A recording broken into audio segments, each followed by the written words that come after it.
Travailler à partir du corps, avec le corps, pour moi, c'est aussi une façon d'être autonome et de dépendre le moins possible d'éléments ou de contraintes extérieures. J'ai vraiment cette impression aussi que même si à un moment, il n'y a plus rien, j'ai plus aucun moyen, ou j'aurai toujours mon corps à disposition dans un espace et donc j'ai l'impression que je pourrais toujours faire quelque chose, faire des propositions qui seront d'un ordre poétique, artistique et ça me permet d'avoir toujours mon outil avec moi, mon matériau. C'est un matériau qui s'enrichit au fur et à mesure, c'est-à-dire il accumule toutes ces expériences qui ont été faites. Il a à la fois la mémoire de ça, il a aussi, il peut avoir des fragilités donc qui viennent aussi de ça. Mais c'est un matériau qui transporte aussi toutes les pièces précédentes, tout ce qui a été fait. Donc j'ai l'impression d'avoir tout mon travail avec moi, juste à travers mon corps. C'est une série d'autoportraits que j'ai entamée il y a 2 ans dans des carnets. Des autoportraits du corps à partir de ce que je vois de mon propre corps. C'est-à-dire que j'essaie de trouver des positions, alors qui ne sont pas toujours très confortables, et de dessiner à partir de ce que je vois. Donc on a des choses parfois étranges, parce qu'évidemment ça crée des raccourcis. Quand j'avais commencé à travailler les performances, les dépenses notamment autour de la boxe, j'avais commencé à entamer une série comme ça aussi, où je me mettais dans des positions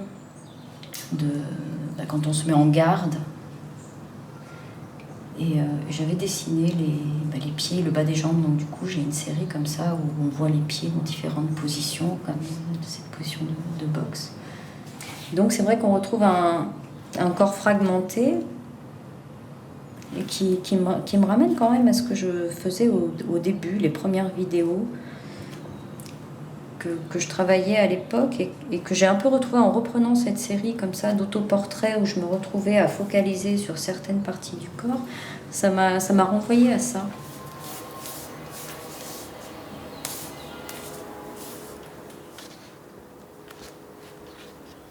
C'est une ligne assez claire, et c'est vrai que j'ai appelé ça des autoportraits en cheveux. Et ce qui était drôle, c'est qu'au départ, il y a plusieurs personnes qui ont cru que c'était fait avec des cheveux, parce qu'ils ont vu juste l'image, la photo du dessin et pas le dessin lui-même. Et en fait, pas du tout, c'est pas fait en cheveux, mais c'est une expression que j'aimais bien en cheveux. C'est une vieille expression qui est un peu désuète, qui définit une femme libre, une femme qui laisse ses cheveux, c'est dans les années 50, et une femme qui laisse ses cheveux détachés, complètement libres. Et ça faisait un peu référence aussi pour les personnes qui me connaissaient, qui connaissent mon travail. Il y a eu toute une période où je m'étais rasé le crâne pour voir justement ces questions de volume, de poids de la tête. Et alors qu'aujourd'hui, voilà, j'ai une chevelure un peu plus abondante. Donc il y avait un petit clin d'œil aussi à cette période-là.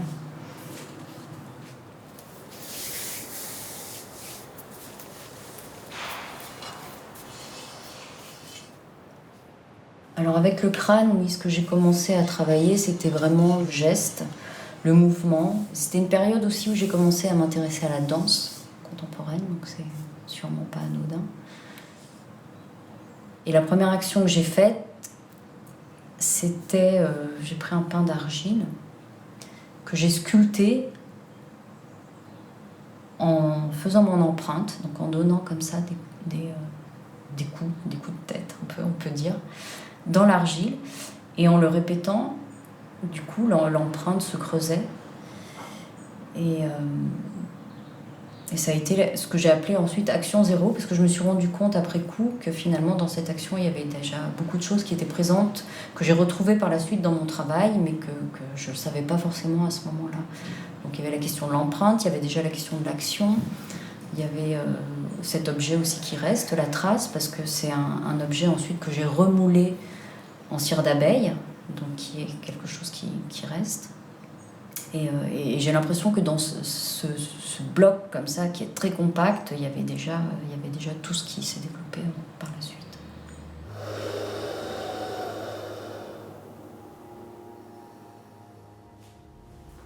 C'est aussi de façon assez intuitive que j'ai commencé à travailler avec de la cire d'abeille, pour faire des moulages.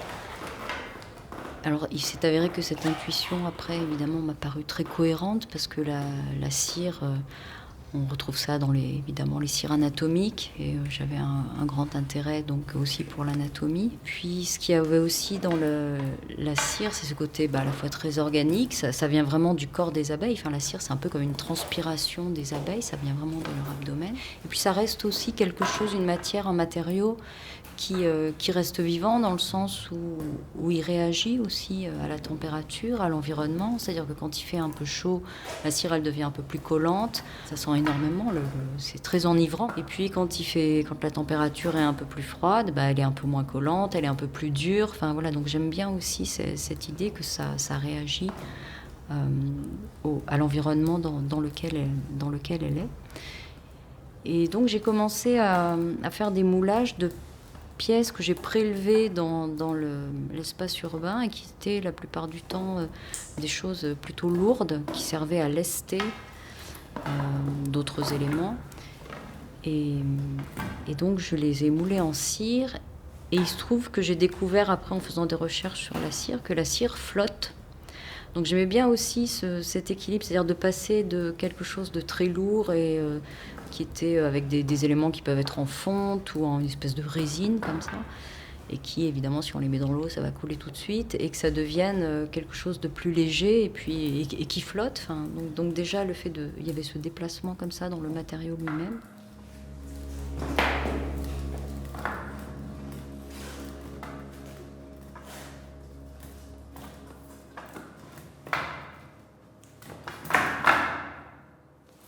Et puis par l'aspect, ça devient quelque chose d'un peu énigmatique. C'est-à-dire qu'on se retrouve face à des pièces dont on connaît un peu les formes, parce que ça reste des éléments qu'on trouve, qu'on croise régulièrement, qui font partie de notre espace familier quand on arpente la ville comme ça. Et en même temps, qui gardent un aspect étrange de par le fait qu'elles changent de matériaux, de couleurs. Je me suis retrouvée face à des cires qui allaient d'un marron très très foncé à un jaune, à un orangé très lumineux. Enfin, déjà, juste ces blocs de cire en eux-mêmes étaient déjà magnifiques.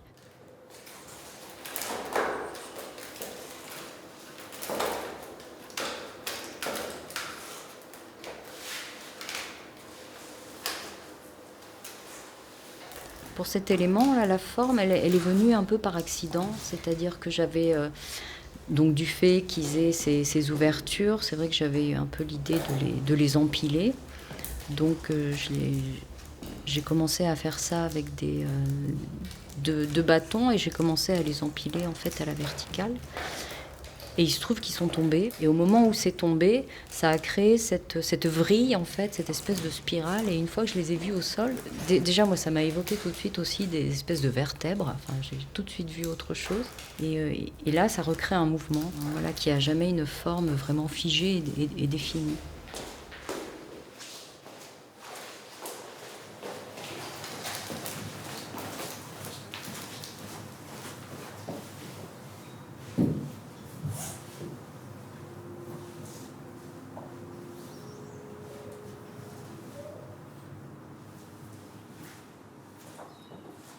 Ce sont des jardins, donc ce projet s'appelle Déplacer des jardins, avec cette idée de pouvoir installer mon jardin où je veux et que ce jardin ne soit pas toujours au même endroit. Là où je décide d'installer mon jardin, je me promène avec mon jardin sous le bras et puis je le dépose à un endroit que je choisis. Ce qui m'intéresse dans ce travail, c'est aussi la quantité, la masse. C'est plus de l'ordre de la sculpture pour moi ou du volume, plutôt que de l'aplat ou que de l'image ou que du cadre. C'est vraiment ça que je recherche. Et puis donc ces jardins, moi, je les promène, je les déplace et comme on peut voir, il y a des choses qui s'agrippent, il y a des feuilles, il y a des graines et quand je les déplace d'un endroit à l'autre, ça essaime aussi. C'est-à-dire qu'il y a des choses qui se déposent, des choses qui s'accrochent et qui, comme ça, changent de territoire. Je les emmène un peu partout où je vais. Et maintenant qu'il y a une certaine quantité de matière, qu'il y a eu ces différentes formes, qu'il y a la série, qu'il y a les photos, qu'il y a ces déambulations que je propose, qu'il y a une vidéo, qu'on commence à voir un peu le volume aussi que ça peut occuper, les formes que ça peut prendre dans des installations. Ça rend visible en fait le processus, ma démarche. Et c'est ça qui est palpitant, enfin qui est intéressant quoi, dans ce travail d'artiste, je trouve. C'est justement de ne pas être enfermé dans quelque chose.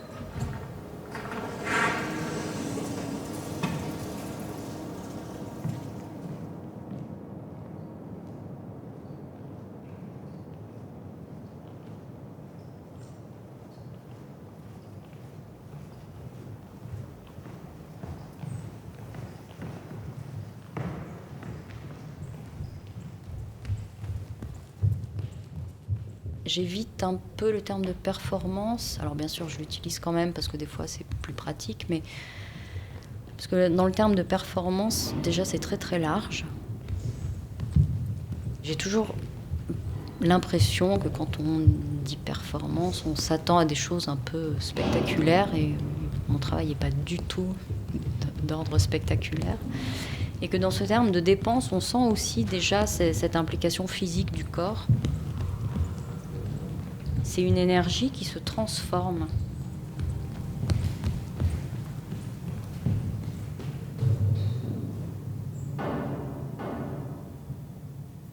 C'est vraiment une matière pensante en fait, pour moi, ce corps. Ça pourrait être le corps de tout le monde dans le sens où chacun fait avec ce qu'il a et ce qu'il est. Donc moi, c'est aussi mon cas dans mon travail. Je cherche pas du tout à acquérir de techniques spécifiques. Je me méfie beaucoup de ça, justement. Ce qui m'intéresse, c'est pas d'arriver à faire telle ou telle chose de façon parfaite, mais c'est au contraire de laisser les choses ouvertes, c'est-à-dire de partir d'une idée, d'une intuition de départ, et après d'avoir cette curiosité et cette surprise de qu'est-ce qui peut se passer quand je vais mettre des choses en route. Il faut être patient. Et voir aussi, envisager le travail dans quelque chose de plus global.